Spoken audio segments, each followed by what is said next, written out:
जी तो स्टूडेंट्स, अस्सलाम वालेकुम।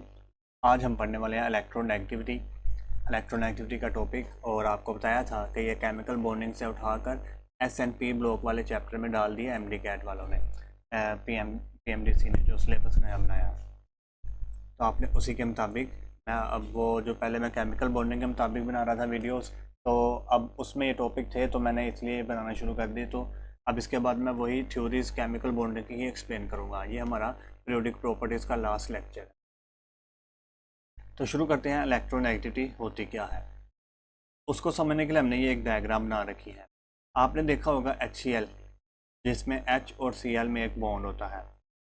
और ये बॉन्ड कैसे बनता है कि जिसमें H का एक इलेक्ट्रॉन और Cl का एक इलेक्ट्रॉन आपस में शेयर हुए होते हैं, जिसको हम कहते हैं कि म्यूचुअल शेयरिंग से बनता है ये बॉन्ड। जो उसको मैंने ज़रा यहाँ पर खुल के एक्सप्लेन करने के लिए बड़ा करके बना दिया है। अब अगर आप देखेंगे कि हाइड्रोजन का एटम और क्लोरीन का एटम, इनके अंदर ये बॉन्ड के अंदर ये दो इलेक्ट्रॉन शेयर हैं। ये दो इलेक्ट्रॉन शेयर हैं, वो मैंने ओवरलैपिंग नहीं दिखाई, मगर आप समझ लें ये शेयर है। अब ये जब शेयर हैं तो इसको पता है कि हाइड्रोजन, क्लोरीन के पास भी एक पॉजिटिव न्यूक्लियस है, हाइड्रोजन के पास भी पॉजिटिव न्यूक्लियस है। अब पॉजिटिव न्यूक्लियस इस नेगेटिव इलेक्ट्रॉन को खींचेगा तो ज़रूर, और ये वाला भी पॉजिटिव न्यूक्लियस इस नेगेटिव इलेक्ट्रॉन को खींचेगा ज़रूर। मतलब ये दोनों जो इलेक्ट्रॉन का पेयर है, ये जो शेयर्ड पेयर है, शेयर्ड पेयर कैसे हैं, जो कि जिसने बॉन्ड बनाया हो वो दो इलेक्ट्रॉन का पेयर, ये जो शेयर्ड पेयर है ये खींचा जा रहा है क्लोरीन की तरफ भी और हाइड्रोजन की तरफ भी। अब होगा क्या कि जिस एटम की इस शेयर्ड पेयर, ये जो शेयर्ड पेयर ऑफ इलेक्ट्रॉन है, जिस एटम की इस शेयर्ड पेयर को खींचने की ताकत या फिर इस शेयर्ड पेयर इलेक्ट्रॉन को खींचने की एबिलिटी ज़्यादा होगी, वो इसको अपनी तरफ खींच लेगा। जिस तरह के यहाँ पर जो हमने एग्जांपल लिया है, इस एग्जांपल में होता क्या है, ये जो शेयर पेयर है ये क्लोरीन की तरफ ज़्यादा खींचा जाता है, क्योंकि क्लोरीन की इस शेयर पेयर को इलेक्ट्रॉन को अपनी तरफ खींचने की सलाहियत ज़्यादा होती है। जब ये इसकी तरफ ज़्यादा खींचा जाता है तो क्लोरीन पे आ जाता है पार्शली नेगेटिव चार्ज, और हाइड्रोजन पे आ जाता है पार्शली पॉजिटिव। जिससे दूर गए हैं उस पर पार्शली पॉजिटिव, जिसकी तरफ गए हैं उसके ऊपर पार्शली नेगेटिव।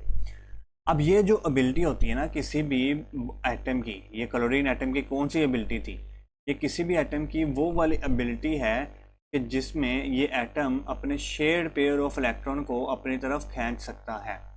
इस एबिलिटी का नाम, इस सलाहियत का नाम ही इलेक्ट्रोनेगेटिविटी। मतलब ये कि यहाँ पर हमने देखा कि क्लोरीन इस शेयर पेयर इलेक्ट्रॉन को अपनी तरफ ज़्यादा खींच रहा था, तो हमने कहा क्लोरीन के पास हाइड्रोजन के मुकाबले में ये एबिलिटी, ये सलाहियत ज़्यादा है कि ये शेयर पेयर ऑफ इलेक्ट्रॉन को अपनी तरफ खींच सके। दूसरी ज़बान में हम ये भी कह सकते हैं कि क्लोरीन की इलेक्ट्रोनेगेटिविटी इतनी ज़्यादा थी कि इसने शेयर पेयर ऑफ इलेक्ट्रॉन को अपनी तरफ खींच लिया। इलेक्ट्रोनेगेटिविटी एक्चुअली है ही ये सलाहियत किसी एटम की कि वो शेयर पेयर ऑफ इलेक्ट्रॉन को अपनी तरफ खींच सके। अब जिस एटम की इलेक्ट्रोनेगेटिविटी की वैल्यू ज़्यादा होती है वो इसको अपनी तरफ खींच लेता है। यहाँ पर जो है वो क्लोरीन की ज़्यादा थी तो क्लोरीन ने इसके अपनी तरफ खींच लिया। क्लोरीन पे पार्शली नेगेटिव चार्ज आ गया और हाइड्रोजन पे पार्शली पॉजिटिव चार्ज। एक और एग्जांपल अगर मैं दूँ, आपने वाटर का मॉलिक्यूल देखा होगा, उसमें एक बॉन्ड होता है O और H के दरमियान। अब O और H में से आपको पता है बॉन्ड अगर बना हुआ है तो इसमें दो इलेक्ट्रॉन तो होंगे, शेयर पेयर ऑफ इलेक्ट्रॉन। अब इस शेयर पेयर ऑफ इलेक्ट्रॉन को हाइड्रोजन भी खींच सकता है, ऑक्सीजन भी खींच सकता है। अब खींचेगा कौन, जिसकी सलाहियत ज़्यादा होगी इसको खींचने की, और वो सलाहियत को हम क्या कहते हैं, इलेक्ट्रोनेगेटिविटी वैल्यूज़। तो जिसकी इलेक्ट्रोनेगेटिविटी वैल्यू ज़्यादा होगी वो उसको खींच लेगा। अगर हम इलेक्ट्रोनेगेटिविटी देखें तो ऑक्सीजन की होती है तकरीबन 3.5 के करीब या फिर 3.0 के करीब, इतनी होती है। अगर मैं आपको देख के बताऊँ तो आपके 3.5 ही होती है, ठीक है। ऑक्सीजन की होती है, हाइड्रोजन की होती है 2.1। ज़्यादा कौन सी है, ऑक्सीजन की। इसलिए oxygen in share pair of electron को अपनी तरफ ज़्यादा खींच लेता है, क्योंकि उसकी सलाहियत इनको खींचने की ज़्यादा है, जिसका दूसरा नाम क्या है, इलेक्ट्रोनेगेटिविटी। मतलब ये इसकी इलेक्ट्रोनेगेटिविटी ज़्यादा है, इसलिए इलेक्ट्रॉन पेयर को अपनी तरफ खींच रहा है। तो इलेक्ट्रोनेगेटिविटी एक्चुअली में इसकी डेफिनेशन अगर पढ़ें, यहाँ पर ऑक्सीजन भी आ जाएगा पार्शली नेगेटिव और हाइड्रोजन भी पार्शली पॉजिटिव। डेफिनेशन पढ़ें तो इलेक्ट्रोनेगेटिविटी इज द टेंडेंसी मतलब सलाहियत, एबिलिटी ऑफ एन एटम, एक एटम की एबिलिटी होती है टू अट्रैक्ट, कि वो खींच सके शेयर पेयर ऑफ इलेक्ट्रॉन को, ये जो शेयर पेयर होता है इलेक्ट्रॉन का, ये वाला या फिर ये वाला, इसको अपनी तरफ खींच सके टूवर्ड्स इटसेल्फ, मतलब अपनी तरफ खींच सके इन अ कोवलेंट बॉन्ड, जबकि वो कोवलेंट बॉन्ड बना के रखे होंगे दोनों इलेक्ट्रॉन। इसको हम कहते हैं किसी भी एटम की ऐसी ताकत जिसकी वजह से वो शेयर पेयर ऑफ इलेक्ट्रॉन को अपनी तरफ खींचता है, उसे हम इलेक्ट्रोनेगेटिविटी कहते हैं। ठीक है, डेफिनेशन समझ आगे होगी आपको। अब हर एटम की अपनी ताकत है कि वो कितनी ताकत से शेयर पेयर ऑफ इलेक्ट्रॉन को अपनी तरफ खींचता है। इसी तरह हर एटम की फिर अपनी एक वैल्यू है, सेम हो सकती हैं, 2-3 एटम की सेम भी हो सकती हैं। अच्छा, अब एक जो है एमसीक्यूज बहुत बार पूछा जाता है कि ये जो इलेक्ट्रोनेगेटिविटी है ना, ये एक रिलेटिव प्रॉपर्टी है। रिलेटिव का मतलब ये है, जिस तरह हमने पढ़ा था रिलेटिव एटॉमिक मास, इसी तरह ये रिलेटिव है। रिलेटिव का मतलब होता है जहाँ, जैसे वहाँ पर हमने पढ़ा था कि किसी दूसरे एटम से कंपेयर करके हमने मास निकाला था रिलेटिव एटॉमिक मास में। इसी तरह इलेक्ट्रोनेगेटिविटी में भी हम क्या करते हैं, किसी एक एटम को इलेक्ट्रोनेगेटिविटी की वैल्यू अपनी तरफ से दे देते हैं और फिर दूसरे एटम्स को उस एटम से कंपेयर करके वैल्यूज़ निकालते हैं। जिस तरह के पोलिंग स्केल में क्या किया पोलिंग ने, हाइड्रोजन के एटम को स्टैंडर्ड रख लिया। स्टैंडर्ड से क्या मुराद है, जिसके साथ हम कंपेयर करेंगे दूसरे एटम को, और इसको वैल्यू दे दी 2.1, जिसको हम रफली 2.1 कहते हैं या 2.2 कहते हैं। अब उसने देखा कि दूसरे एटम्स की क्या सलाहियत हाइड्रोजन से ज़्यादा है इलेक्ट्रॉन को खींचने की, तो फिर वो इस तरफ आएंगे, 2.1 से उनकी वैल्यूज ज़्यादा होगी। अगर दूसरे एटम के जिस तरह के फ्लोरीन, ऑक्सीजन, नाइट्रोजन, इनकी सलाहियत हाइड्रोजन से ज़्यादा थी इलेक्ट्रॉन को खींचने की, तो उनकी वैल्यूज़ इस तरफ शिफ्ट होगी 2.1 से आगे की तरफ, और जिनकी सलाहियत हाइड्रोजन से कम थी उसकी वैल्यूज़ पीछे की तरफ शिफ्ट होगी। इस तरह पोलिंग ने एक स्केल बनाया जिसकी मदद से उसने सब एलिमेंट्स को इलेक्ट्रोनेगेटिविटी की वैल्यूज़ दी, और उसमें स्टैंडर्ड क्या था, हाइड्रोजन एटम। ये आपने याद रखना है, एमसीक्यूज आ सकता है। एक बात आपने ये इंपॉर्टेंट सीखी, तो ये एक रिलेटिव प्रॉपर्टी है, इसको हम कंपेयर करके किसी दूसरे एटम से कंपेयर करके निकालते हैं। प्रॉपर्टी होने की वजह से क्या होता है, इसका यूनिट कोई नहीं होता। रिलेटिव प्रॉपर्टी होने की वजह से क्या होता है, इसका कोई यूनिट नहीं होता। आपने पढ़ा होगा कि कुछ कोई भी दो जब प्रॉपर्टीज आपस में रिलेटिव हों, कोई रिलेटिव अगर चीज़ हो जिसको हम रिलेटिव से क्या मुराद है कि किसी से कंपेयर करके निकालें, उसका कोई यूनिट नहीं होता। जिस तरह के रिलेटिव एटॉमिक मास का कोई यूनिट नहीं बनता था, इसलिए हमने उसका हम यूनिट नहीं भी लिखते, किसी बुक्स में वो नहीं भी लिखा जाता यूनिट।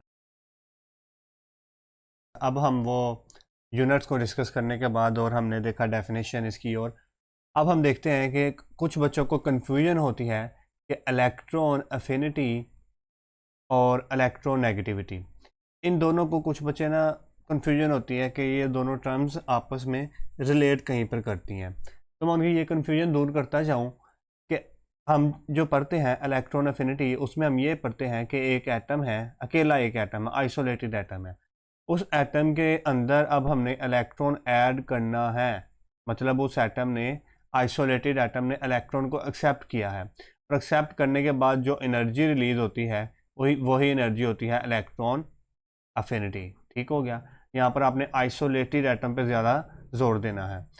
जबकि इलेक्ट्रोनेगेटिविटी क्या होता है कि दो बॉन्डेड एटम है जो कि कोवलेंट बॉन्ड में है, और वो दो बॉन्डेड एटम में जो उनके दरमियान इलेक्ट्रॉन पेयर शेयर्ड है, उन इलेक्ट्रॉन पेयर को अट्रैक्ट करना है। ठीक है, तो इलेक्ट्रोनेगेटिविटी में बॉन्डेड एटम्स नॉट आइसोलेटेड, इसमें हमने क्या पढ़ा, इसमें हमने पढ़ा आइसोलेटेड एटम ने एक इलेक्ट्रॉन को एक्सेप्ट करना है। यहाँ पर हम क्या कह रहे हैं कि यहाँ पर बॉन्डेड एटम ने जो कि कोवलेंट बॉन्ड में है, उसने इस इलेक्ट्रॉन पेयर को अट्रैक्ट करना है। ठीक है, यहाँ पर अट्रैक्ट का लफ्ज़ आना चाहिए, नो के एक्सेप्ट का आना चाहिए। ठीक है, तो इसलिए मैंने लिखा electron affinity accepts electron by isolated atom. इसमें आइसोलेटेड एक इंडिविजुअल एटम इलेक्ट्रॉन को एक्सेप्ट करता है, जबकि अगर आप इलेक्ट्रोनेगेटिविटी देखो उसमें accept electron by covalently bounded atom, ऐसा एटम इलेक्ट्रॉन को एक्सेप्ट करता है जो कि कोवलेंट बॉन्ड बना कर रखता है, जिस तरह कि ये ऊपर मैंने आपको डिस्कस किया। उसके बाद हमने पढ़ा था कि इलेक्ट्रॉन एफिनिटी एक एब्सोल्यूट वैल्यू है, मतलब इसकी कुछ ना कुछ एनर्जी रिलीज होती रहती है, जबकि इलेक्ट्रॉन नेगेटिविटी रिलेटिव वैल्यू है। इसको हम किसी दूसरे एटम से रिलेट करके निकालते हैं, जैसा कि पोलिंग स्केल में हमने हाइड्रोजन से रिलेट करके निकाला है। जबकि इलेक्ट्रॉन एफिनिटी के यूनिट्स हो सकते हैं किलो जूल पर मोल या फिर इलेक्ट्रॉन वोल्ट, जबकि हमने देखा कि इलेक्ट्रॉन एक्टिविटी के कोई यूनिट्स नहीं। तो ये कुछ कंपैरिजन था इलेक्ट्रॉन एफिनिटी और इलेक्ट्रोनेगेटिविटी के दरमियान। अब हम चलते हैं most important factors affecting the electronegativity, और यही फैक्टर्स आपको जब ट्रेंड आप पढ़ेंगे वहाँ पर चुटकियों में आपको ट्रेंड समझा देंगे।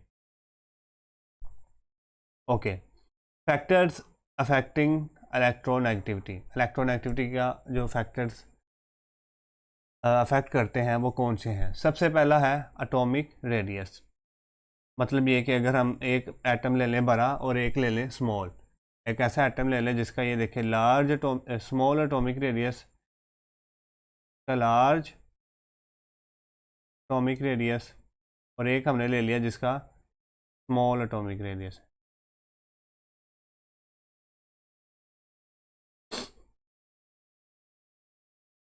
ठीक है जी। अब हम देखते हैं कि क्या इनकी इलेक्ट्रोनेगेटिविटी के क्या फ़र्क पड़ता है। हमने इस लार्ज एटॉमिक रेडियस वाले को भी एक हाइड्रोजन एटम से बाउंड कर दिया, स्मॉल वाले को भी एक हाइड्रोजन एटम से बाउंड कर दिया, और हमें पता है जब भी कोई बॉन्ड बनता है तो उसके अंदर दो इलेक्ट्रॉन पेयर होते हैं, जिसको हम बॉन्डेड इलेक्ट्रॉन पेयर कहते हैं या शेयर्ड इलेक्ट्रॉन पेयर कहते हैं। ये मैंने दो बॉन्डेड इलेक्ट्रॉन पेयर बना दिए इनके दरमियान। अब आपको मालूम है कि इन बॉन्डेड इलेक्ट्रॉन पेयर को अपनी तरफ खींचने की सलाहियत ही इलेक्ट्रोनेगेटिविटी है। तो जब हम देखेंगे यहाँ पर कि ये जो हाइड्रोजन का ये जो एटम, जो लार्ज एटम है, इसका जो न्यूक्लियस है, इसका यहाँ से लेकर ये जो शेयर पेयर ऑफ इलेक्ट्रॉन का डिस्टेंस है ये, और ये जो स्मॉल एटम है इसमें ये न्यूक्लियस से लेकर ये शेयर पेयर ऑफ इलेक्ट्रॉन तक का जो डिस्टेंस है, इसमें से कम डिस्टेंस कौन सा है? तो ऑब्वियसली आप देखेंगे कि जो स्मॉल एटॉमिक रेडियस वाला है उसका ये डिस्टेंस, ये वाला डिस्टेंस स्मॉल है,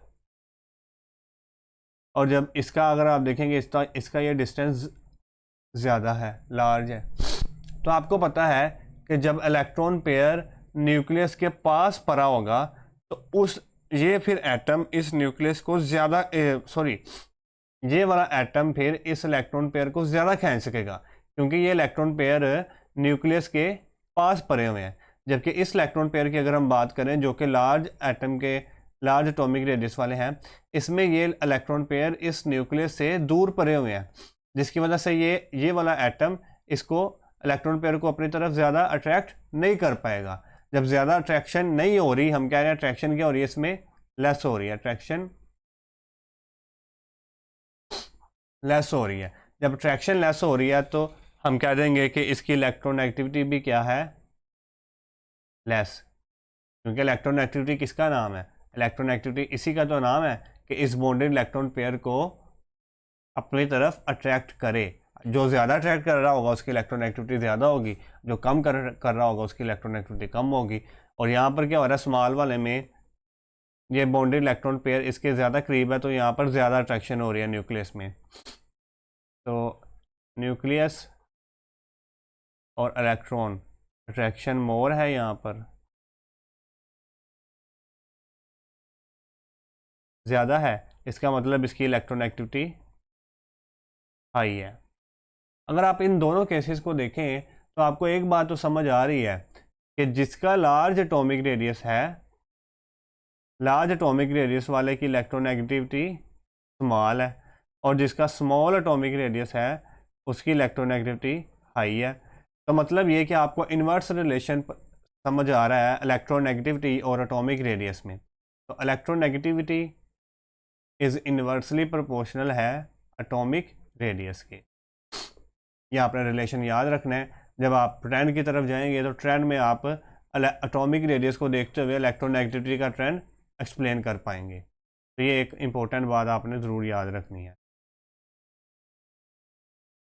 एक तो फैक्टर हमने पढ़ लिया एटॉमिक रेडियस का, और उसका कंक्लूजन क्या था कि इन्वर्सली प्रोपोर्शनल है। नेक्स्ट फैक्टर हम देखते हैं वो है न्यूक्लियर चार्ज का।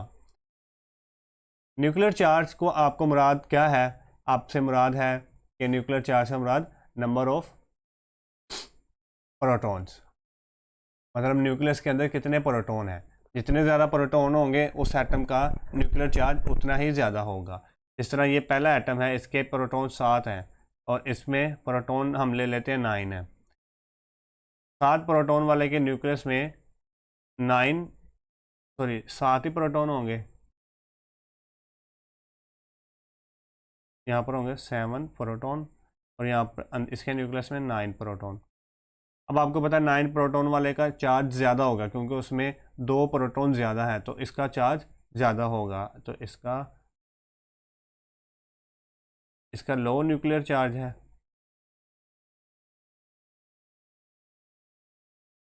लो न्यूक्लियर चार्ज, और इसका high nuclear charge.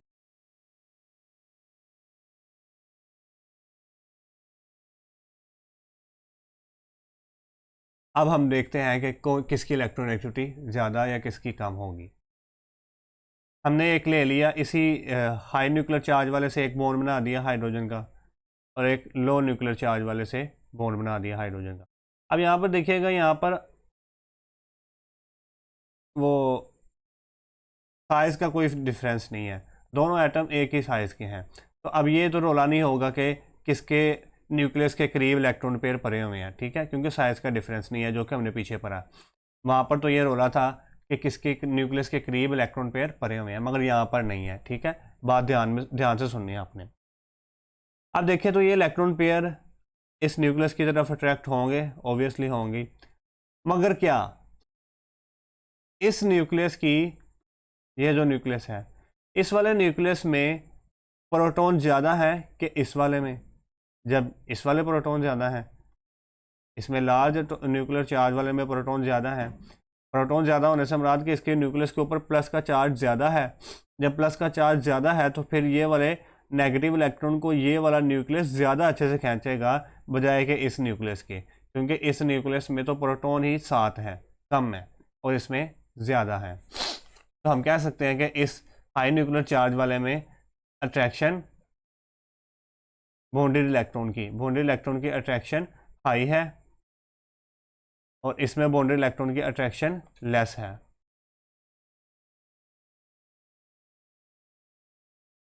Attraction less है, और इसी का नाम तो क्या है, इलेक्ट्रोनेगेटिविटी, अट्रैक्शन का ही नाम। इसमें चूंकि अट्रैक्शन यहाँ से यहाँ तक ज़्यादा हो रही है तो हम कह देंगे कि इस हाई न्यूक्लियर चार्ज वाले एटम की इलेक्ट्रोनेगेटिविटी भी क्या है, फिर ज़्यादा है, और इसकी चूंकि अट्रैक्शन लेस हो रही है तो हम कह देंगे कि इसकी इलेक्ट्रोनेगेटिविटी लेस है। समझ में आ गया होगा कि इससे आपको समझ में आ रहा है कि जिसका हाई न्यूक्लियर चार्ज होगा, यहाँ पर का हाई न्यूक्लियर चार्ज होगा उसकी इलेक्ट्रोनेगेटिविटी हाई होगी, मतलब डायरेक्ट रिलेशन, और जिसका लो न्यूक्लियर चार्ज होगा उसकी इलेक्ट्रोनेगेटिविटी लेस होगी, मतलब ये भी डायरेक्ट रिलेशन। तो एक और आपके पास रिलेशन आ गया कि electronegativity is directly proportional to nuclear charge.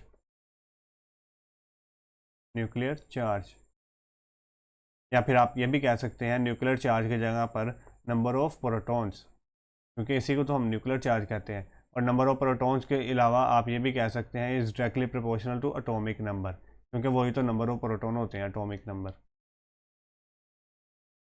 तो ये आपके पास दूसरा रिलेशन बन गया न्यूक्लियर चार्ज के हवाले से कि इनका डायरेक्टली रिलेशन है, जबकि आपने एटॉमिक रेडियस का पढ़ा था, वहाँ पर इन्वर्स रिलेशन था। चलते हैं फैक्टर नंबर 3 की तरफ, दैट इज़ शील्डिंग इफेक्ट। और ये बहुत ज़्यादा बुक्स में डिस्कस किया नहीं जाता शील्डिंग इफेक्ट, मगर चूँकि ये इफेक्ट करता है ग्रुप के अंदर तो इसलिए मैं इसको डिस्कस कर रहा हूँ। पीरियड के अंदर ये तो सेम ही रहता है। होता क्या है कि हमारे पास दो एटम है, एक आपको नज़र आ रहा है कि इसमें जो है शेल ज़्यादा है, तो आपने शील्डिंग इफेक्ट वाले टॉपिक में पढ़ा था जितना नंबर ऑफ शेल बढ़ते जाएं उसका उतना ही शील्डिंग इफेक्ट ज़्यादा होता जाता है। तो मतलब इस वाले एटम का शील्डिंग इफेक्ट SE वो हाई है, SE का मतलब शील्डिंग इफेक्ट, और इस वाले एटम का शील्डिंग इफेक्ट SE लो है क्योंकि इसमें नंबर ऑफ शेल कम है। अच्छा, अब हमने क्या किया, इसी दोनों एटम्स के बॉन्ड बना दिए, इसका यहाँ से बॉन्ड बना दिया हाइड्रोजन एटम से और इसका यहाँ से बॉन्ड बना दिया हाइड्रोजन एटम से। और आपको पता है बॉन्डेड इलेक्ट्रॉन में दो दो इलेक्ट्रॉन होंगे, इसमें भी और इसमें भी, ठीक है। अब शील्डिंग इफेक्ट से क्या मुराद होती है, आपने शील्डिंग इफेक्ट वाले टॉपिक में समझा था मेरे से, अगर आपने वहाँ पर समझा हो कि शील्डिंग इफेक्ट से मुराद ये होती है कि जहाँ पर ज़्यादा हाई शील्डिंग इफेक्ट होगा उसका मतलब है कि उसमें न्यूक्लियस की जो ताकत है इलेक्ट्रॉन को अट्रैक्ट करने की, वो यहाँ से अंदर वाले इलेक्ट्रॉन इस ताकत को कम कर रहे हैं, और जब ये ताकत को कम कर रहे हैं तो न्यूक्लियस की ये ताकत बाहर वाले इलेक्ट्रॉन पे कम पहुँचेगी, ठीक है। जब ये कम पहुँचेगी तो फिर बाहर वाले इलेक्ट्रॉन न्यूक्लियस की तरफ लेस अट्रैक्शन होंगे। समझ आ गई शील्डिंग इफेक्ट की? दोबारा एक बार समझा दूँ, दोबारा समझा देते हैं जी। मैं कह रहा हूँ कि आपको शील्डिंग इफेक्ट के टॉपिक में मैंने समझाया था कि शील्डिंग इफेक्ट ज़्यादा होने से क्या मुराद है, शील्डिंग इफेक्ट हाई होने से मुराद ये है कि जब शील्डिंग इफेक्ट हाई होगा तो ये न्यूक्लियस जो है, न्यूक्लियस इसकी जो खींचने वाली पावर है, जो कह लें कि इसकी फील्ड है खींचने वाली, वो इस अंदर वाले इलेक्ट्रॉन्स ने कम कर देनी है। मतलब अंदर वाले इलेक्ट्रॉन इसको न्यूक्लियस को शील्ड करके रखते हैं, मतलब इसकी हिफाजत रखते हैं कि इसकी ये पावर बाहर वाले इलेक्ट्रॉन तक ना पहुंचे।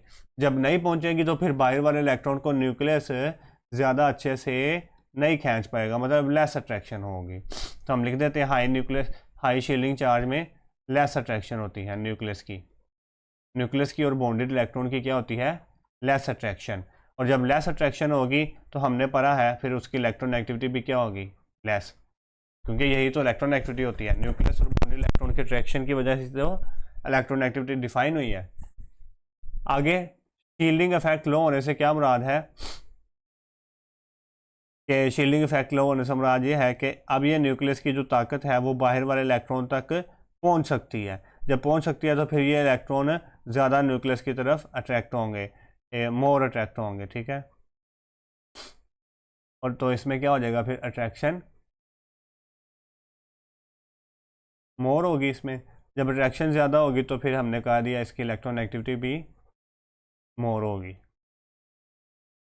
जिसकी शील्डिंग इफेक्ट लो उसकी इलेक्ट्रॉन एक्टिविटी ज़्यादा, और जिसका शील्डिंग इफेक्ट आई उसकी इलेक्ट्रॉन एक्टिविटी कम, मतलब इनवर्स रिलेशन बन रहा है। तो शील्डिंग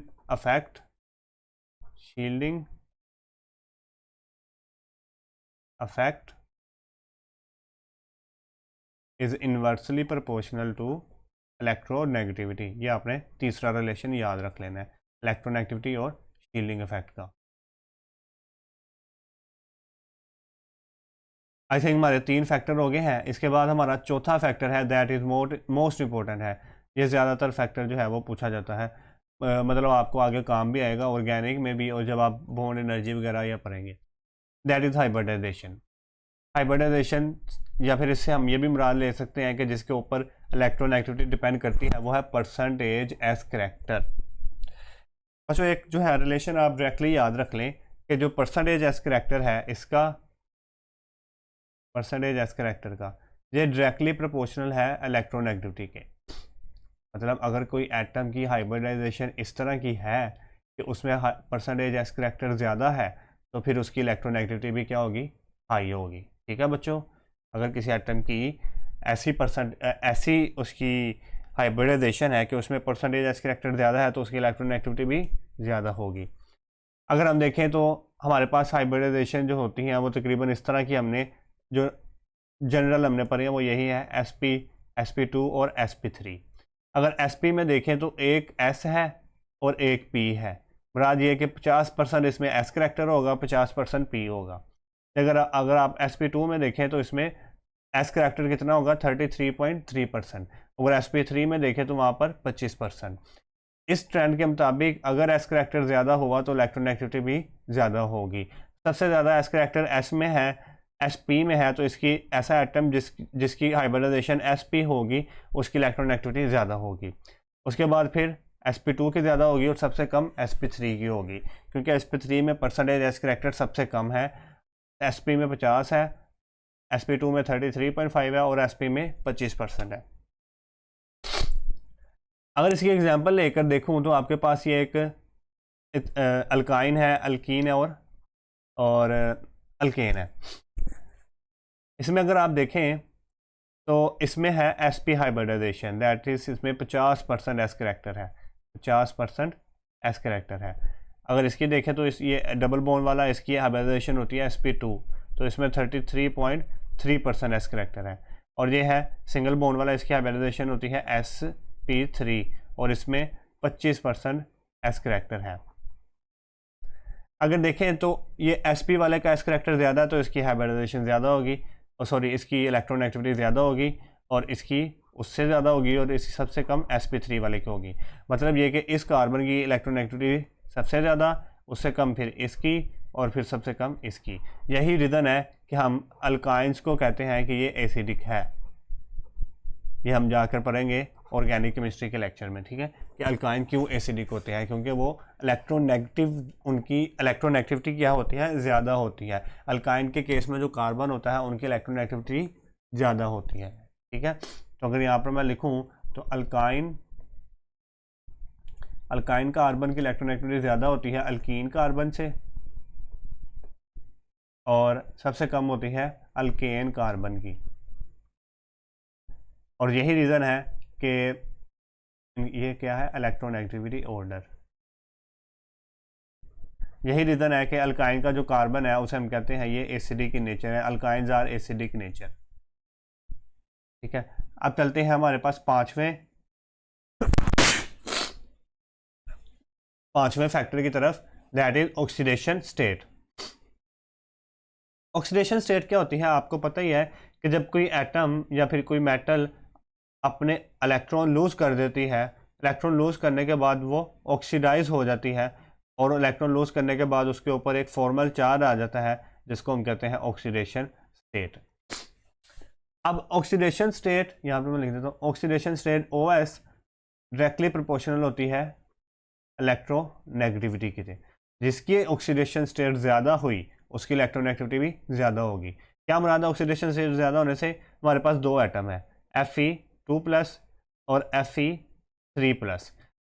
ये जो है इनमें से ऑक्सीडेशन स्टेट किसकी ज़्यादा है, इसकी 2+ और इसकी 3+। तो 3+ वाली ऑक्सीडेशन स्टेट हाई है, और इस ट्रेंड के मुताबिक जिसकी ऑक्सीडेशन स्टेट ज़्यादा हुई उसकी इलेक्ट्रोनेगेटिविटी भी क्या होगी, हाई होगी। तो इसकी इलेक्ट्रोनेगेटिविटी इसके मुकाबले में इसकी इलेक्ट्रोनेगेटिविटी लो होगी। ये वाला जो है फैक्टर ये ज़्यादातर कोऑर्डिनेशन केमिस्ट्री ट्रांजिशन मेटल्स में इस्तेमाल होता है ऑक्सीडेशन स्टेट का, और क्या रिलेशन है इलेक्ट्रोनेगेटिविटी का। तो हम वहाँ पर जाके इसको मैं दोबारा से आपको याद करवाऊँगा कि मैंने ये बात आपको बताई थी। अब बहुत ही इंपॉर्टेंट पॉइंट की तरफ चले जाते हैं, that is trend of electronegativity in periodic table.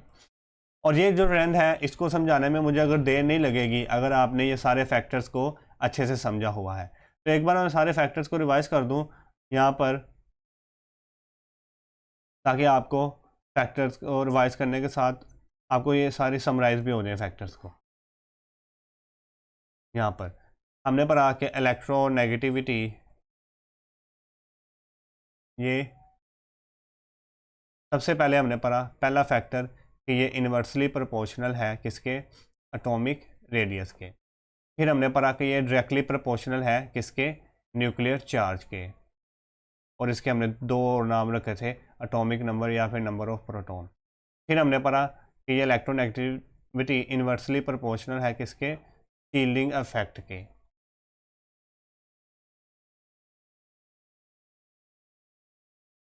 मतलब ये किसका शील्डिंग इफेक्ट ज़्यादा हुआ उस एटम की इलेक्ट्रोनेगेटिविटी कम होगी। फिर हमने पढ़ा ये डायरेक्टली प्रोपोर्शनल है परसेंटेज एस करेक्टर के, जिसमें परसेंटेज एस करेक्टर ज़्यादा हुआ उसकी इलेक्ट्रोनेगेटिविटी ज़्यादा होगी। और यही वजह थी कि अल्काइन का इलेक्ट्रोनेगेटिविटी ज़्यादा थी क्योंकि उनमें परसेंटेज एस करेक्टर 50% था। फिर हमने लास्ट पॉइंट पढ़ा ये डायरेक्टली प्रोपोर्शनल है ऑक्सीडेशन स्टेट की, जिसकी ऑक्सीडेशन स्टेट ज़्यादा हुई उसकी इलेक्ट्रोनेगेटिविटी भी ज़्यादा होगी। तो ये आपने याद रख लेना है, ये समरी है हमारे पास फैक्टर्स की। कई बार फैक्टर्स में वो नाम लेकर पूछ लेता है कि इलेक्ट्रोनेगेटिविटी इनमें से किन पे डिपेंड नहीं करती। तो आपने बताना है किस पे डिपेंड नहीं करती, इनमें से इन सब पे डिपेंड करती है, ठीक है।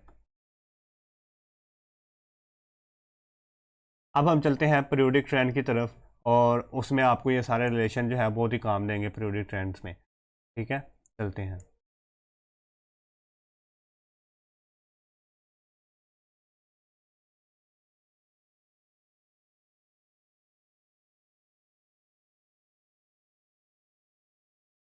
चलिए, trend in periodic table of electronegativity. सबसे पहले हम पढ़ लेते हैं ट्रेंड डाउन द ग्रुप। मतलब एक ग्रुप में जब हम ऊपर से नीचे की तरफ आए तो क्या ट्रेंड चलता है, ये डाउन द ग्रुप, ऊपर से नीचे आते हुए। आप देख रहे हैं कि जब किसी भी ग्रुप में हम ऊपर से नीचे की तरफ आते हैं तो उसमें क्या ट्रेंड है कि ऊपर से नीचे आते हुए एटॉमिक रेडियस इंक्रीज होता है। एटॉमिक रेडियस क्या होता है, इंक्रीज होता है ऊपर से नीचे आते हुए। और आपने अभी पीछे ही एक एक हमारे पास वो पढ़ा है फैक्टर कि atomic radius AR, atomic radius inversely proportional होता है इलेक्ट्रोनेगेटिविटी के, EN के। मतलब ये कि अगर ऊपर से नीचे आते हुए एटॉमिक रेडियस बढ़ रहा है तो इलेक्ट्रोनेगेटिविटी क्या होनी चाहिए, कम होनी चाहिए।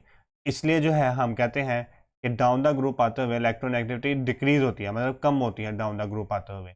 क्यों होती है, रीज़न क्या है? सबसे पहले reason increase in atomic radius है कि ऊपर से नीचे आते हुए एटॉमिक रेडियस बढ़ता है, इसलिए इलेक्ट्रोनेगेटिविटी डिक्रीज होती है। और इंक्रीज इन एटॉमिक रेडियस से क्या होता है, हमने पीछे ही पढ़ा था कि अगर एटॉमिक रेडियस बड़ा हो जाए तो अट्रैक्शन लेस होगी, अट्रैक्शन लेस होगी, ठीक है। मतलब ये कि अगर देखें ये पहले वाले एटम के साथ किसी का बॉन्ड बना हो, ये इसमें ये इलेक्ट्रॉन बॉन्ड इलेक्ट्रॉन पेयर की अट्रैक्शन इस न्यूक्लियस के साथ ज़्यादा होगी, जबकि आप लास्ट वाले एटम के साथ किसी का बॉन्ड बनाएंगे तो उसमें ये बॉन्डेड इलेक्ट्रॉन पेयर की अट्रैक्शन इस न्यूक्लियस के साथ कम होगी, क्योंकि अब ये दूर पड़े हुए हैं, न्यूक्लियस अब जो है वो दूर पड़ा हुआ है इलेक्ट्रॉन पेयर से। इसलिए जो है हमने कहा था कि ये एटॉमिक रेडियस के इन्वर्सली प्रोपोर्शनल है इलेक्ट्रोनेगेटिविटी। तो सबसे पहले रीज़न क्या होगी, इंक्रीज इन एटॉमिक रेडियस की वजह से होता है ये सब कुछ, ये कि इलेक्ट्रोनेगेटिविटी डिक्रीज होती है डाउन द ग्रुप। डिक्रीज होने से मुराद क्या है, आप ये समझें कि अगर हम यहाँ पहले एटम से दूसरे एटम की तरफ आएँ तो इलेक्ट्रोनेगेटिविटी दूसरे एटम की कम होगी, पहले वाले की ज़्यादा होगी, डिक्रीज होगी ना, पहले से दूसरे की तरफ आते हुए डिक्रीज होगी। फिर अगर हम दूसरे से तीसरे की तरफ आएँ तो तीसरे की और कम होगी और दूसरे की तीसरे से ज़्यादा होगी, ठीक है। मतलब ऊपर से नीचे जब आए तो हर आने वाले एटम की इलेक्ट्रोनेगेटिविटी कम होनी चाहिए। तो ये ट्रेंड है हमारे पास इलेक्ट्रोनेगेटिविटी का। दूसरी रीज़न इसमें क्या हो सकती है, इंक्रीज इन शील्डिंग इफेक्ट। हमने पढ़ा है जब हम ऊपर से नीचे की तरफ आते हैं ग्रुप के अंदर तो शील्डिंग इफेक्ट क्या होता है, शील्डिंग इफेक्ट बढ़ता है। और आपने एक रिलेशन अभी पढ़ा है, एक तो हमने ये पढ़ा एटॉमिक रेडियस का, दूसरा हमने पढ़ा था कि शील्डिंग इफेक्ट SE ये इन्वर्सली प्रोपोर्शनल है इलेक्ट्रोनेगेटिविटी के। मतलब कि इसका शील्डिंग इफेक्ट अगर बढ़ रहा है तो वहाँ पर इलेक्ट्रोनेगेटिविटी कम होगी। तो यहाँ पर देखिए शील्डिंग इफेक्ट बढ़ रहा है ऊपर से नीचे आते हुए ये, तो मतलब फिर इलेक्ट्रोनेगेटिविटी कम होगी। तो दूसरी रीज़न क्या है, इंक्रीज इन शील्डिंग इफेक्ट। ये वजूहात हैं कि क्यों इलेक्ट्रोनेगेटिविटी डिक्रीज होती हैं, ये वजूहात हैं कि क्यों इलेक्ट्रोनेगेटिविटी डिक्रीज होती है ऊपर से नीचे आते हुए। पहले तो हमने पढ़ा कि एटॉमिक रेडियस के बनने से इलेक्ट्रोनेगेटिविटी कम होती है, ये वजह है इलेक्ट्रोनेगेटिविटी डिक्रीज होने की। दूसरी हमने पढ़ा शील्डिंग इफेक्ट के बनने से भी इलेक्ट्रोनेगेटिविटी कम होती है, तो ये भी वजह है। एक है एटॉमिक रेडियस की वजह, दूसरा शील्डिंग इफेक्ट की। ये MCQs में पूछे जाते हैं कि किस वजह से ऊपर से नीचे आते हुए इलेक्ट्रोनेगेटिविटी डिक्रीज होती है। अब कर लेते हैं हम electronegativity trend in left to right in a period. एक पीरियड के जब अंदर जब हम मूव करते हैं लेफ्ट से राइट की तरफ, यहाँ से राइट की तरफ मूव करते हैं तो फिर क्या ट्रेंड है इलेक्ट्रोनेगेटिविटी का। तो मैं पहले ट्रेंड बता दूं आपको, जो इलेक्ट्रोनेगेटिविटी होती है वो इंक्रीज करती है लेफ्ट टू राइट जाते हुए इन अ पीरियोडिक टेबल। इंक्रीज से मुराद ये है कि अगर हम पहले एटम को देखें तो पहले एटम से जब हम दूसरे एटम की तरफ जाएंगे तो यहाँ से यहाँ तक जाते हुए ये दूसरे एटम की जो इलेक्ट्रोनेगेटिविटी है वो ज़्यादा होगी और पहले वाले की कम होगी। फिर अगर हम तीसरे पे जाएं तो फिर अगले आने वाले की उससे भी ज़्यादा होगी। हर आने वाले की इलेक्ट्रोनेगेटिविटी ज़्यादा होनी चाहिए इस तरह, और पीछे वाले की कम होनी चाहिए। इंक्रीज़ का मतलब ये है, कुछ बच्चों को ये नहीं समझ आता, इसलिए मैं बता रहा हूँ कि क्या मतलब इस इंक्रीज़ और डिक्रीज़ होने का, तो इसलिए मैं समझा रहा हूँ। अच्छा, अब ये क्यों इंक्रीज हो रही है लेफ्ट टू राइट जाते हुए, तो इसकी आपने रीज़न देनी है। तो रीज़न मैंने पहले भी बताया, रीज़न ही एमसीक्यूज में पूछी जाती है। अगर आपको आसान से एमसीक्यूज आना है तो रीज़न पूछ लेता हूँ आपसे। अच्छा, सबसे पहले रीज़न हमारे पास क्या है, पहले सबसे पहले तो देखें लेफ्ट टू राइट जाते हुए हमारे पास एटॉमिक रेडियस क्या हो रहा है। लेफ्ट टू राइट जाते हुए हमने देख रहे हैं कि एटॉमिक रेडियस क्या हो रहा है, कम हो रहा है, एटॉमिक रेडियस डिक्रीज हो रहा है। और हमने अभी अभी पीछे ही पढ़ा है कि एटॉमिक रेडियस इन्वर्सली प्रोपोर्शनल है इलेक्ट्रोनेगेटिविटी के। अगर एटॉमिक रेडियस कम हो रहा है तो इलेक्ट्रोनेगेटिविटी ज़्यादा होगी। ठीक है, तो मतलब ये कि सबसे पहला जो है वो ये है कि डिक्रीज इन एटॉमिक रेडियस, इसकी वजह है इलेक्ट्रोनेगेटिविटी के इंक्रीज होने की लेफ्ट टू राइट जाते हुए। ठीक है,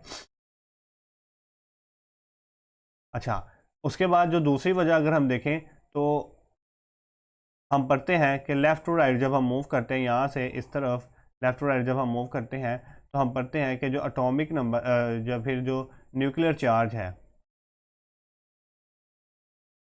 nuclear charge left to right जाते हुए वो न्यूक्लियर चार्ज बढ़ता है। जब न्यूक्लियर चार्ज बढ़ता है तो हमने अभी एक रिलेशन ही पढ़ा था कि न्यूक्लियर चार्ज ये होता है डायरेक्टली प्रोपोर्शनल टू इलेक्ट्रोनेगेटिविटी। जब न्यूक्लियर चार्ज बढ़ेगा उसकी वजह से इलेक्ट्रोनेगेटिविटी भी बढ़ रहेगी। तो हमने देखा कि लेफ्ट टू राइट जाते हुए न्यूक्लियर चार्ज क्या होता है, बढ़ता है, तो इसलिए फिर इलेक्ट्रोनेगेटिविटी भी लेफ्ट टू राइट जाते हुए बढ़ेगी। तो दूसरी रीज़न क्या है, इंक्रीज इन न्यूक्लियर चार्ज। बच्चों यहाँ पर एक बात आप नोट करके लिख लें कि यहाँ पर पीरियड वाले पीरियड में जो है हमारे पास शील्डिंग इफेक्ट काम नहीं करता। नो डाउट पीरियड में शील्डिंग इफेक्ट चेंज नहीं होता, तो इसलिए हम कहते हैं कि पीरियड में शील्डिंग इफेक्ट का फैक्टर काम नहीं करेगा। नहीं तो वैसे तो हमने पढ़ा है कि शील्डिंग इफेक्ट इन्वर्सली प्रोपोर्शनल है।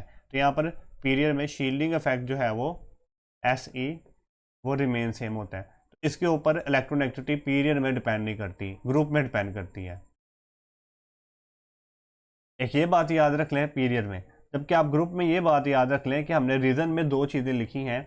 एक तो हमने एटॉमिक नंबर का फैक्टर एटॉमिक नंबर लिखा है और एक हमने शील्डिंग फैक्ट लिखा है। जबकि हमने एक और फैक्टर पढ़ा था that is nuclear charge. Group के अंदर जो है न्यूक्लियर चार्ज इतना अफेक्टिव नहीं होता, मतलब ग्रुप के अंदर न्यूक्लियर चार्ज के ऊपर इलेक्ट्रॉन एक्टिविटी डिपेंड नहीं करती। यहाँ पर भी नोट बना के लिख लें, in group nuclear charge does not affect electronegativity. तो ये बहुत अहम बात थी कि ग्रुप के अंदर इलेक्ट्रोनेगेटिविटी को न्यूक्लियर चार्ज इफेक्ट नहीं करता, जबकि पीरियड के अंदर अगर आप देखेंगे तो पीरियड के अंदर इलेक्ट्रोनेगेटिविटी को शील्डिंग इफेक्ट सेम रहता है, वहाँ पर शील्डिंग इफेक्ट इसको अफेक्ट नहीं करता। ये दो बातें आपने, और ट्रेंड जो है वो आपको पता ही है, पीरियड में ये इंक्रीज होता है लेफ्ट टू राइट जाते हुए और ग्रुप में डिक्रीज होता है। ठीक है, अभी हम जो है वो कर लेते हैं इस तरह कि कुछ हमारे पास बहुत ही अहम इंपॉर्टेंट एलिमेंट्स हैं जिसकी इलेक्ट्रोनेगेटिविटी की वैल्यूज़ का याद होना आपको बहुत ज़रूरी है। ठीक है, क्यों? क्योंकि ये आपके बहुत ज़्यादा एलिमेंट्स इस्तेमाल होते हैं आगे जाकर ऑर्गेनिक और इनऑर्गेनिक में, तो वहाँ पर आपको इलेक्ट्रोनेगेटिविटी का डिफरेंस पता होना चाहिए, फिर आप वो सवाल बहुत ज़्यादा अच्छे से कर सकेंगे। इसलिए आप ये चंद एक एलिमेंट्स हैं, इनको आप याद रख लें। हाइड्रोजन की इलेक्ट्रोनेगेटिविटी 2.1 होती है, कार्बन की 2.5, नाइट्रोजन की 3.0, फॉस्फोरस की 2.1, इसी तरह सबकी याद रख लें जो मैंने यहाँ पर लिखे हुए हैं। अब इनका मैं अगर आपको ऑर्डर बना दूँ तो सबसे ज़्यादा इलेक्ट्रोनेगेटिविटी किसकी है, फ्लोरीन की, फिर है ऑक्सीजन की 3.5, और फिर है नाइट्रोजन की फोन, और नाइट्रोजन और क्लोरीन की बराबर है, इसलिए मैं इनके दरमियान ये लाइन लगा रहा हूँ कि इनकी बराबर है। अच्छा, उसके बाद आ जाता है कि बोरोमीन की फोन कलर बी, फिर आ जाता है बोरोमीन की और बोरोमीन की शायद किसी के साथ बराबर नहीं है, हाँ नहीं ठीक है। फिर आ जाती है हमारे पास 2.5 वाले, 2.5 वाले हमारे पास तीन है, आयोडीन इसकी बराबर है कार्बन से और इसकी बराबर है सल्फर से, मतलब इन तीनों की 2.5 होती है, ये बराबर है। ठीक है, उसके बाद ही फिर सबसे एंड पे आ जाता है हमारे पास हाइड्रोजन। ये आपने ट्रेंड याद रख लेना है कि इलेक्ट्रोनेगेटिविटी का ट्रेंड क्या होता है।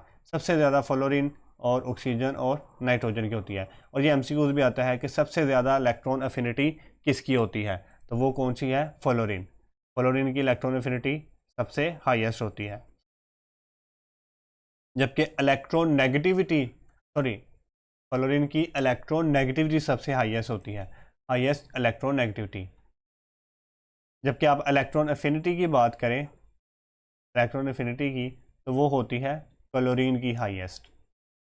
ये दो एमसीक्यूज आपने याद रखने हैं, ठीक है। चलें, अब हम कुछ एप्लीकेशंस डिस्कस करेंगे कि इलेक्ट्रॉन नेगेटिविटी का क्या फ़ायदा है हमें इलेक्ट्रॉन नेगेटिविटी पढ़ने का। तो बच्चों अब हम डिस्कस कर लेते हैं कि एप्लीकेशंस क्या हैं, हमें इलेक्ट्रोनेगेटिविटी की वैल्यू से क्या पता चलता है, ठीक है, किसी भी कंपाउंड के बारे में। सबसे पहले तो अगर आप देख लें कि अगर हमारे पास पहली एप्लीकेशन जो है वो ये है बॉन्ड पोलैरिटी। मतलब अगर हमारे पास एक एटम है ए और दूसरा एटम है बी और इनके दरमियान ही अगर ये बॉन्ड बना हुआ है, सबसे पहले तो हमारे इलेक्ट्रोनेगेटिविटी की वैल्यूज़, मतलब इलेक्ट्रोनेगेटिविटी का डिफरेंस, मतलब ये ए की जो इलेक्ट्रोनेगेटिविटी है,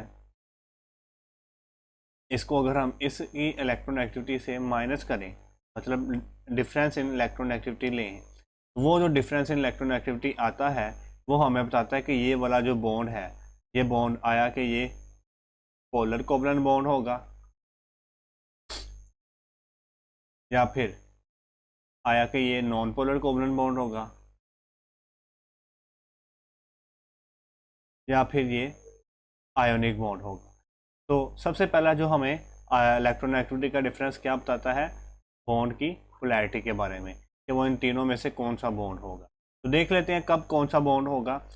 सबसे पहले अगर आप देख लें, पहली कंडीशन ये है कि अगर हमारे पास ये इलेक्ट्रोनेगेटिविटी का डिफरेंस, दो एटम की इलेक्ट्रोनेगेटिविटी का डिफरेंस 0.4 आ गया या इससे कम आ गया, मतलब 0 से 0.4 के दरमियान इलेक्ट्रोनेगेटिविटी का डिफरेंस हुआ, कहाँ से, 0.0 से 4 के दरमियान, 0.4 के दरमियान, तो फिर जो हम कह देंगे वो जो बॉन्ड बना हुआ है दो एटम के दरमियान वो नॉन पोलर कोवलेंट बॉन्ड है। जैसा कि इसकी एग्जांपल अगर मैं दूंगा आपको, हमारे पास एक कोवलेंट बॉन्ड होता है हाइड्रोजन का, हाइड्रोजन से, बहुत सिंपल से एग्जांपल दें। अब हाइड्रोजन की होती है 2.1 इलेक्ट्रोनेगेटिविटी और इसकी भी होती है 2.1। जब डिफरेंस लेंगे तो दोनों सेम ही है, तो डिफरेंस हमारे पास क्या आ जाएगा इलेक्ट्रोनेगेटिविटी का, और डिफरेंस आ जाएगा 0। तो मतलब ये हाइड्रोजन और हाइड्रोजन में कौन सा बॉन्ड है फिर, 0 पे नॉन पोलर कोवलेंट बॉन्ड। मैंने पढ़ा ना, 0 से 0.4 तक जो डिस्टेंस आएगा वो नॉन पोलर कोवलेंट बॉन्ड का होगा। इसी तरह अगर और मैं एक एग्जांपल ले लूँ, बहुत मशहूर एग्जांपल है जो कि आप ऑर्गेनिक केमिस्ट्री में बहुत ज़्यादा पढ़ते हैं, और वो एग्जांपल है कि हमारे पास अगर कार्बन और हाइड्रोजन में बॉन्ड हो, तो कार्बन की इलेक्ट्रोनेगेटिविटी होती है 2.5 और हाइड्रोजन की होती है 2.1। जब इसका हम डिफरेंस लें तो डिफरेंस हमारे पास आता है 0.4 का। अभी हमने कहा अगर 0.4 तक का भी डिफरेंस आ जाए तो वो नॉन पोलर में ही कंसीडर होगा, मतलब कार्बन हाइड्रोजन का जो बॉन्ड है वो भी नॉन पोलर कोवलेंट बॉन्ड होगा। हम कभी एक बार जब हमें ज़रूरत पड़े तो हम इसको कार्बन और हाइड्रोजन के बॉन्ड को बहुत स्मॉल पोलर कोवलेंट बॉन्ड भी कह देते हैं, मतलब बहुत स्मॉल उसमें पोलर करेक्टर होते हैं, मगर ये रफली नॉन पोलर ही कंसिडर किया जाता है। इसके बाद अगर हम देखें दूसरी कंडीशन ये वाली, कि अगर इलेक्ट्रोनेगेटिविटी का डिफरेंस 0.4 से ज़्यादा हुआ और 1.4 से कम हुआ, मतलब अगर इलेक्ट्रोनेगेटिविटी का डिफरेंस 0.4 से लेकर 1.7 तक हुआ दो एटम का, तो फिर जो बॉन्ड बनेगा वो होगा पोलर कोवलेंट बॉन्ड। जैसा कि एग्जांपल देख लें, हमने एग्जांपल लिखी हुई है, HCl में जो बॉन्ड होता है उसकी अगर इलेक्ट्रोनेगेटिविटी का डिफरेंस देखें तो इसकी 2.1 होती है, हाइड्रोजन की इसकी 3.5, डिफरेंस ले तो वो होता है 1.4, मतलब 0.4 से लेकर 1.7 के दरमियान ये लाई कर रहा है, 0.4 से लेकर 1.7। 1.4 का मतलब ये वाला जो बॉन्ड है वो पोलर कोवलेंट बॉन्ड है। जब भी आपके पास इलेक्ट्रोनेगेटिविटी का डिफरेंस 0.4 से लेकर 1.7 तक आएगा तो वो पोलर कोवलेंट बॉन्ड में आएगा। तीसरा जो हमारे पास पॉइंट है वो ये है, ये तीसरा पॉइंट, कि अगर हमारे पास इलेक्ट्रोनेगेटिविटी का डिफरेंस 1.7 से ज़्यादा हो गया या इसके बराबर भी हो गया, फिर हम कह देंगे वो आयोनिक बॉन्ड है। और ये एमसीक्यूज बहुत ज़्यादा पूछा गया है कि अगर इलेक्ट्रोनेगेटिविटी का डिफरेंस 1.7 हो गया तो फिर कौन सा बॉन्ड बनेगा, तो फिर आयोनिक बॉन्ड बनेगा। ठीक है, आयोनिक बॉन्ड, ये एमसीक्यूज पूछा गया है। ठीक, तो इसकी अगर मैं एग्जांपल लूँ आपके सामने, तो एच एफ की मैंने लिखी हुई है, मगर एच एफ अभी मैं इसकी भी देता हूँ, मगर आप एक दूसरी एग्जांपल ले लें, वो है NaF की, सोडियम फ्लोराइड की। आपको नाम से पता चल रहा है सोडियम मेटल है और ये फ्लोरीन नॉन मेटल, तो इनमें आयोनिक बॉन्ड ही होगा। मगर फिर भी हम इनका इलेक्ट्रोनेगेटिविटी डिफरेंस निकाल के देखें, सोडियम की होती है 0.93 और इसकी हमें 4 होती है, तो माइनस करेंगे हमारे पास आ जाएगा इलेक्ट्रोनेगेटिविटी का डिफरेंस 3.07 के करीब आ जाएगा। तो 3.07 क्या है, 1.7 से बड़ा है, हम कह देंगे ये आयोनिक बॉन्ड है। अब आ जाता है बहुत ही अहम एप्लीकेशन की तरफ, that is percentage ionic character. बहुत ही अहम है, मैं बता रहा हूँ। ये इससे एमसीक्यू 2 साल हो गया पूछा जा रहा है, 2022-23 में तो पूछा गया था। परसेंटेज आयोनिक करैक्टर का मतलब ये क्या है कि अभी मैंने आपको बताया भी था कि अगर हमारे पास ए और बी में कोई बॉन्ड है, तो ये बॉन्ड ना तो 100% आयोनिक बॉन्ड है और ना ही 100% जो है वो कोवलेंट बॉन्ड है। इनके दरमियान कुछ कुछ जो है इसमें कोवलेंट की प्रॉपर्टीज होंगी, कुछ इसमें आयनिक की प्रॉपर्टीज होंगी। अब होता है कि अगर हमारे पास ये कोवलेंट बॉन्ड है तो इसमें कितने परसेंट आयोनिक करैक्टर है वो बताने के लिए उसको हम कहते हैं परसेंटेज आयोनिक करैक्टर एक मॉलिक्यूल के अंदर। ठीक है, तो समझ में आ गया। अगर कोई कोवलेंट बॉन्ड है यहाँ पर, जैसा कि ये बॉन्ड है, हमने बताना है कि इस बॉन्ड के अंदर कितने परसेंट आयोनिक करैक्टर है। कहा होंगे दोनों ही, आयोनिक और कोवलेंट दोनों ही होंगे। हमने बताना है परसेंटेज आयोनिक कितने परसेंट है। तो ये वाला सवाल आता है, इस तरह ये सवाल मैंने यहाँ पर लिखा है कि 4 मॉलिक्यूल, आपने बताना सबसे ज़्यादा परसेंटेज आयोनिक रिएक्टर किस।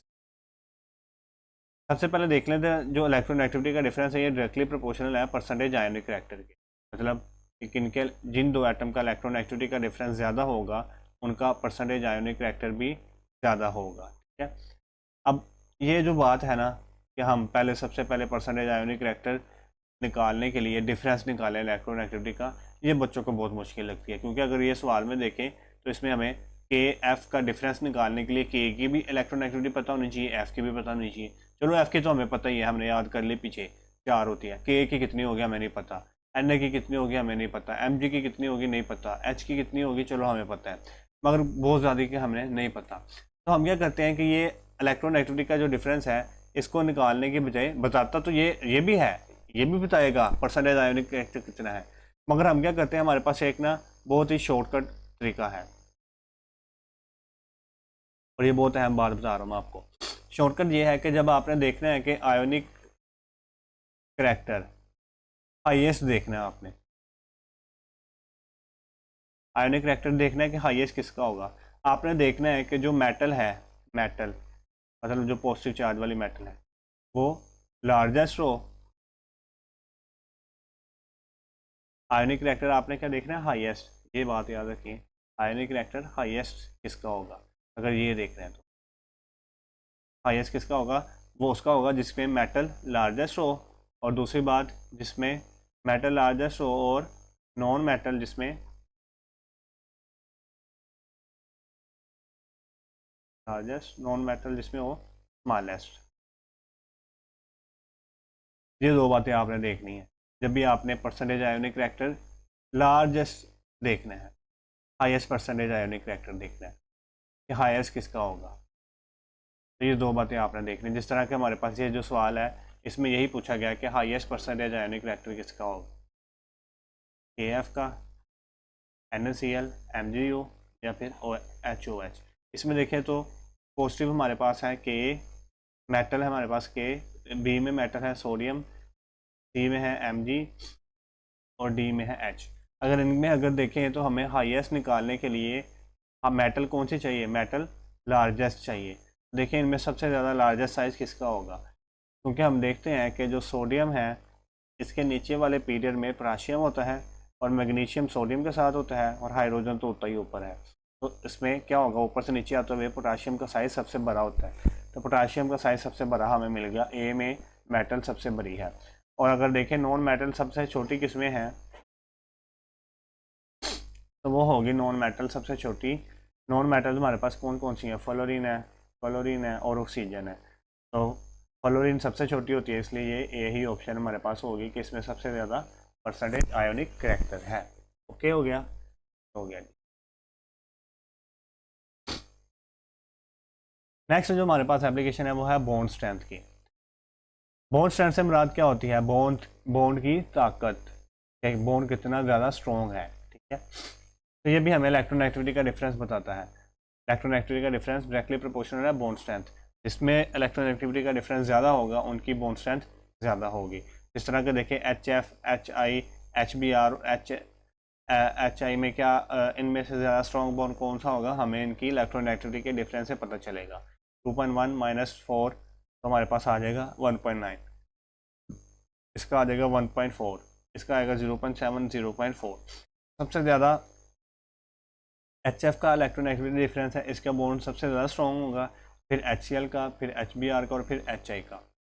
ये देखें जब ये बॉन्ड्स ज़्यादा स्ट्रॉन्ग होगा तो फिर HF को बॉयल करना भी क्या होगा, मुश्किल होगा, ठीक है। बॉयल करना, क्योंकि बॉन्ड स्ट्रॉन्ग है तो बॉयल करने के लिए बॉन्ड तोड़ना पड़ेगा, तो बॉयल करना मुश्किल होगा, इसलिए HF का जो बॉइलिंग पॉइंट है वो भी इन सब से HCl से, HBr से, HI से ज़्यादा होता है इसका बॉइलिंग पॉइंट, क्योंकि इसमें ये बॉन्ड स्ट्रॉन्ग होता है, इसके अलावा इसमें इंटरमोलिकुलर फोर्सेज भी प्रेजेंट होती हैं। तो आपने ये बात याद रखनी है, इलेक्ट्रोनेगेटिविटी का डिफरेंस बॉन्ड स्ट्रेंथ को डिफाइन करता है।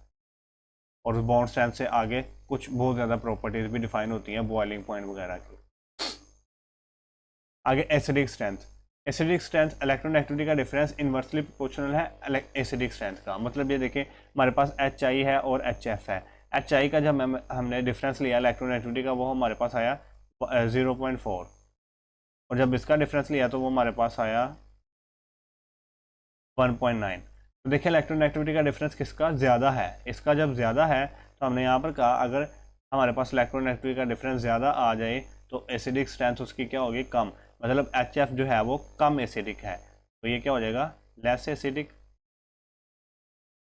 ये तो भी हम इलेक्ट्रोनेगेटिविटी के डिफरेंस के ऊपर इसकी बात कर रहे हैं HF की, मगर जब आप आगे जाएंगे तो HF की लेस एसिडिक की होने की हाइड्रोजन बॉन्डिंग भी वजह होती है, और HI क्या है, ये मोर एसिडिक है। मतलब ये कि इसका ये वाला बॉन्ड टूट कर जल्दी प्रोटॉन रिलीज हो जाएगा, जबकि इसका प्रोटॉन रिलीज जल्दी नहीं होगा। आगे हमारे पास नेक्स्ट है metallic and non metallic nature, जो हमें ये जो है ना इलेक्ट्रोनेगेटिविटी हमें बताती है कि मेटल के एलिमेंट कौन सा है, मेटल है या नॉन मेटल है।